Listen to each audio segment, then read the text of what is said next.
In our last video about the dealership parts trap, a viewer named Sean left a comment that hit the nail on the head. He said, "This country is going the way of Cuba. People in Cuba drive very old cars because that is all they can afford." He is absolutely right. With new trucks costing $80,000 and dealerships actively discontinuing the computer modules required to keep older trucks alive, Americans are being forced into a corner. But blue-collar mechanics are not giving up. They are executing the ultimate act of automotive defiance. Today, we are exposing the pre-emissions loophole. We are going to show you why smart owners are intentionally buying blown-up modern trucks, ripping the computers out of the dashboard, and dropping in 30-year-old analog engines to create the ultimate, unkillable, off-grid super trucks. And more importantly, we are going to expose why the EPA is actively trying to make this exact mechanical survival tactic federally illegal. To understand why this rebellion is happening, you have to look at the absolute nightmare of owning a modern diesel truck. If you buy a brand new heavy-duty diesel today, you are not just buying a reliable workhorse. You are buying a ticking time bomb of federally mandated emissions equipment. For the last decade, to meet impossible rules from the Environmental Protection Agency, engineers choked modern diesels with diesel particulate filters, diesel exhaust fluid, injection systems, complex exhaust gas, recirculation valves, and hypersensitive nitrogen oxide sensors. When a single microscopic sensor gets coated in soot, the computer panics. It throws your truck into limp mode on the highway, cutting your speed to 5 miles an hour while you are towing a heavy load. The failures have been so catastrophic that just days ago, in late March 2026, the Environmental Protection Agency announced it was rolling back the limp mode mandates and removing the requirement for diesel exhaust fluid quality sensors. But for the millions of trucks already on the road, trapped by the old software, the damage is already done. And it gets worse. Modern diesels use incredibly fragile high-pressure fuel pumps, like the infamous CP4.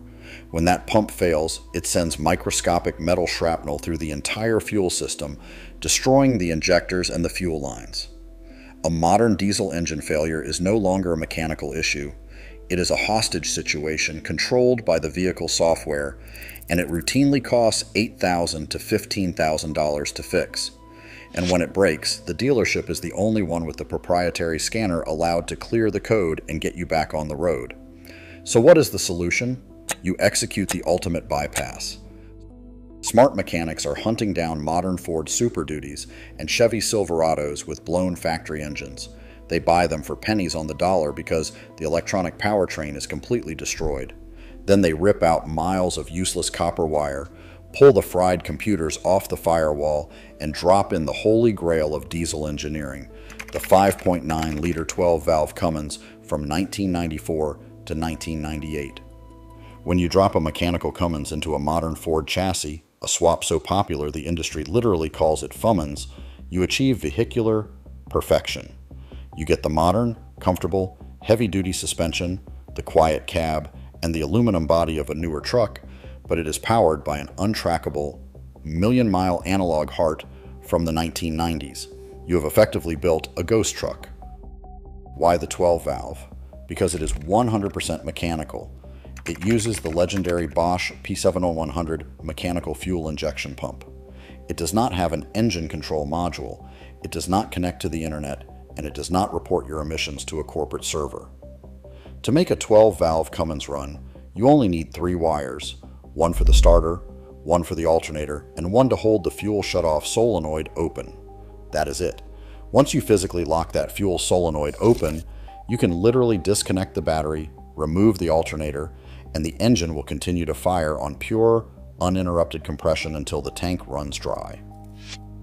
It is completely immune to the government's highly contested in-cabin surveillance mandates, and no hacker with a laptop can ever shut it down. Furthermore, because it is purely mechanical, it is not picky about what it eats. In a true grid collapse scenario where the gas stations lose power, a 12-valve Cummins will run on kerosene, home heating oil, transmission fluid, or filtered waste motor oil. It is the ultimate off-grid survival machine. But this level of true ownership absolutely terrifies the regulators. You are completely bypassing their multi-billion-dollar compliance industry. This is why the Environmental Protection Agency and state regulators like the California Air Resources Board are actively weaponizing the DMVA against people doing these swaps. They have spent the last 5 years levying massive, multi-million-dollar fines against aftermarket tuning companies and diesel shops to try and crush the aftermarket. Even with the recent rollback on greenhouse gas emission standards, the core rules under the Clean Air Act remain. Under federal emissions tampering laws, it is strictly illegal to swap an older pre-emissions engine into a newer chassis for on-road use. If your truck was manufactured in 2018, the government mandates that any engine powering it must meet 2018 emission standards. If you roll into an inspection station with a purely mechanical 1995 diesel engine sitting under the hood of a modern truck, they will fail you instantly. They will flag your VIN, deny your registration, and declare your property illegal to drive on public roads. They claim this crackdown is entirely about protecting the environment. But mechanics and truck owners know it is really a battle over property rights and control. If the automaker holds the software keys to your engine, and the government dictates exactly what physical metal parts you are legally allowed to bolt to it under threat of massive fines. Did the property actually transfer to you when you bought it? Or did you just sign an $80,000 contract to lease a highly regulated piece of construction equipment? They want to force you into a digital truck by making it legally and financially exhausting to keep an analog engine alive. They want to make self-reliance a crime. But the American aftermarket is fighting back. We are not just consumers, we are fabricators and problem solvers. Mechanics are using legal loopholes, registering these swapped trucks as farm vehicles, securing heavy equipment exemptions, or living in rural counties that refuse to implement emissions testing. The 12-valve Cummins represents the last era of uncompromised mechanical freedom, and that is exactly why they want it banned. Have you ever seen a 12-valve swapped into a modern truck? What is the most extreme engine swap you have ever done to escape a failing computer system? Sound off in the comments below, because your ingenuity is writing the survival guide for the rest of us.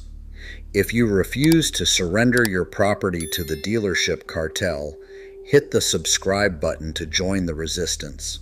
Keep turning your own wrenches, stay off the digital grid, and we will see you in the next one.